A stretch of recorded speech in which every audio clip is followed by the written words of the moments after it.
Vous écoutez Inky et Pete se livrent, le podcast lecture qui donne vie et voix aux premiers mots d'un livre et vous donne envie de découvrir les suivants. Ou pas. En ce moment, c'est l'été, et je vous emmène en voyage au cœur de l'imaginaire grâce aux éditions 1115, agence de voyage littéraire, et plus particulièrement grâce à leur collection de nouvelles, la collection Chronopage. Ce nouveau voyage commence plutôt mal puisque notre vaisseau spatial vient de s'écraser. Donc c'est un peu le branle-bas le combat, et pourtant, l'un des membres de l'équipage a décidé de sortir sa canne à pêche et d'aller pêcher dans un lac extraterrestre dont on ne connaît absolument rien. Je vous présente Sur les braises de votre insouciance, écrit par Thierry Fauquemberg.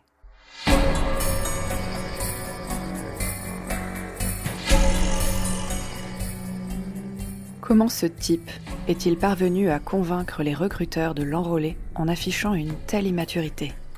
Notre navette s'écrase, nos moyens de communication sont hors service, nous risquons de terminer nos jours sur cette fichue planète, et lui se préoccupe de pêcher.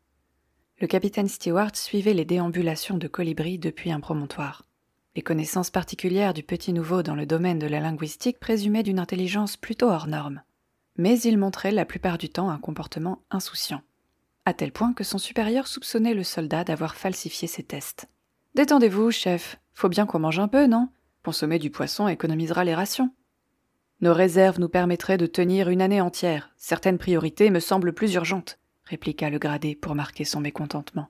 « Comme quoi ? Vous comptez atteindre l'arche, rétablir les communications, démonter tout ce qui peut être récupéré et embarquer avec les secours avant ce soir ? Ou vous en conserverez un peu pour demain ?» Debout face aux eaux sombres du lac, l'homme dégingandé s'appliquait à nouer un fil sur la canne télescopique tirée de son équipement standard. Le capitaine serra la mâchoire pour éviter les jurons. Il ne supportait plus cette haute silhouette flegmatique, constamment vêtue d'une combinaison aussi noire que ses cheveux décoiffés. Son visage émacié lui évoquait irrémédiablement un adolescent qui aurait grandi trop vite et se retrouverait coincé dans un corps d'adulte. Au sein des groupes d'exploration, les Bleus faisaient rarement l'affaire, et celui-ci promettait de belles heures en perspective. Il cracha à terre en se promettant de participer lui-même au recrutement la prochaine fois. Comme si s'échouer sur une ancienne colonie ne suffisait pas. Il reprit son chemin en direction du campement. Les végétaux bruns qui bordaient le chemin semblaient se pencher sur ses pas, à la manière d'ombres malfaisantes. Bien que leur écorce d'un marron verdâtre se montrait aussi rigide qu'un matériau composite, il pouvait sentir l'odeur amère de l'étrange sève violacée qui s'écoulait parfois des blessures causées par la faune locale. Un frisson le parcourut. Il en avait connu des terres inhospitalières, mais il se dégageait de celle-ci une sensation dérangeante. Peut-être était-ce à mettre sur le compte de la pâle lueur de son soleil, trop froid, ou à l'absence totale de verdure dans cette forêt silencieuse. À moins que le crash lors de cette dernière mission, même si ce n'était pas la première fois, lui fasse mal accepter le fait de vieillir. Azmet et Livia achevaient d'étaler les modules d'habitation sur le sol. Stewart déposa près du camp la cellule médicale récupérée dans l'épave de la navette. Ce qui devait être une mission facile entre deux véritables explorations, débutait pitoyablement. Il désigna le lac d'un geste du menton. « Pour quelle raison Colibri ne vous aide-t-il pas ?»« Honnêtement, capitaine, il n'a pas l'habitude.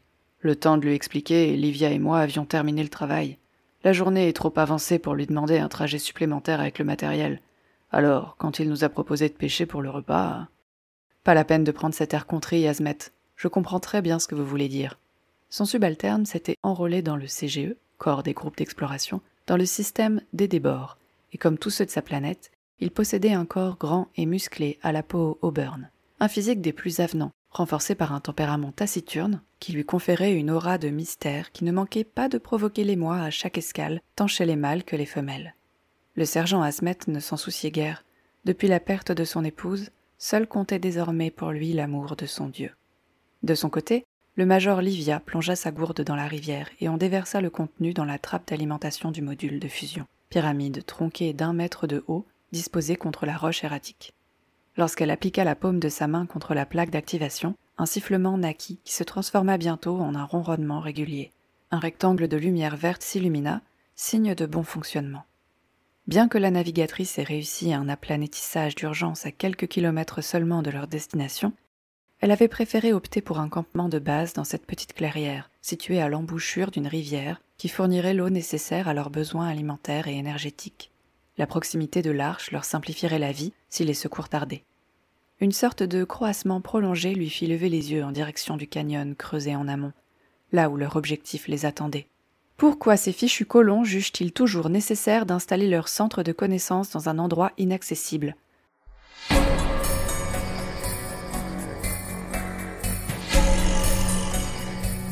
Merci de m'avoir écouté jusqu'au bout. Si vous avez passé un bon moment, si vous avez envie de lire cette nouvelle en entier, ou de l'écouter en entier, dites-le moi, dites-le aussi à votre plateforme d'écoute, et n'hésitez pas à partager le podcast avec d'autres amoureuses et amoureux des mots. À très vite!